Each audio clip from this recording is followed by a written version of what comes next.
Hi friends, അസ്സലാമലൈക്കും. Welcome to my channel.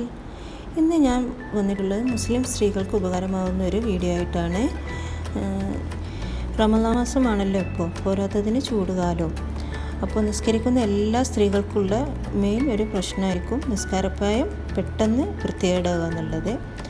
അതിൽ ഏറ്റവും കൂടുതൽ വൃത്തികേടാവുന്നത് അതിൻ്റെ തട്ട ആണ്. അതിനുള്ള ചെറിയൊരു ടിപ്പുമായിട്ടാണ് ഞാനിന്ന് വന്നിട്ടുള്ളത്. 5 നേരം നിസ്കരിക്കുന്നവരാണല്ലോ നമ്മൾ. അതുകൊണ്ട് തന്നെ നിസ്കാരപ്പായത്തിൻ്റെ മക്കനെ പെട്ടെന്ന് തന്നെ വൃത്തികേടാവും. ഇപ്പോൾ റമദാൻ മാസം ആയതുകൊണ്ട് സുന്നത്ത് നിസ്കാരം എല്ലാം കൂടിയായിട്ട് പെട്ടെന്ന് തന്നെ മുഷിയുന്നതാണ്. അപ്പോൾ അതിനു വേണ്ടി നമുക്ക് എന്ത് ചെയ്യാമെന്ന് നോക്കാം. നിസ്കാരപ്പായത്തിൻ്റെ മക്കനയിൽ നമ്മൾ മുഖത്തിൻ്റെ ഭാഗം ത്തിൻ്റെ അവിടെയാണ് കൂടുതലും വൃത്തികേടാവുന്നത്.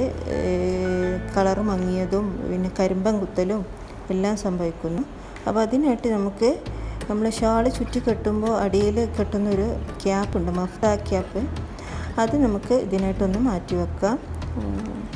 നമ്മളിൽ ചിലരൊക്കെ ഇങ്ങനെ വൃത്തികേടാവാതിരിക്കാൻ പഴയ തട്ടമൊക്കെ കെട്ടാറുണ്ട്. പക്ഷേ അതിനേക്കാൾ കുറച്ചുകൂടി ഈസി ആയൊരു മെത്തേഡ് ഇങ്ങനെ ഒരു ക്യാപ്പ് ഉപയോഗിക്കലാണ്. ഇങ്ങനെ കരിമ്പം കുത്തുന്നതിനും കറ കളയാനും എല്ലാം നമുക്കിന്ന് മാർഗ്ഗങ്ങളുണ്ട്. പക്ഷെ അതിനേക്കാൾ കുറച്ചുകൂടി ഈസി ആയിട്ടുള്ളത് നമ്മളിങ്ങനെ ഒന്ന് തട്ടം ഉള്ളിൽ കെട്ടിയാൽ അധികമൊന്നും വരാതെ നമുക്ക് ശ്രദ്ധിക്കാൻ പറ്റും. അതിനായി നമ്മൾ മക്കന ഇടുന്നതിന് മുമ്പ് ആദ്യം ഈ ക്യാപ്പ് ഉപയോഗിക്കുന്നത് നല്ലതായിരിക്കും. നമ്മൾ സാധാരണ ഇത് ബാക്കിലോട്ടാണ് കെട്ടാറ്. അങ്ങനെയും കെട്ടാം, അല്ലാന്നുണ്ടെങ്കിൽ ഫ്രണ്ടിലോട്ടും കെട്ടിയാൽ ആ ഭാഗം കൂടി കവറാവുന്നതാണ്. അപ്പോൾ കുറച്ചുകൂടി ഈസി ആയിരിക്കും.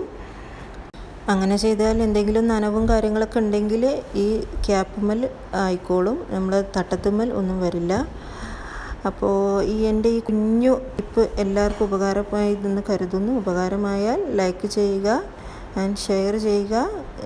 എൻ്റെ വീഡിയോസ് ആദ്യമായിട്ട് കാണുന്നതാണെങ്കിൽ സബ്സ്ക്രൈബ് ചെയ്യുക. And thank you for watching.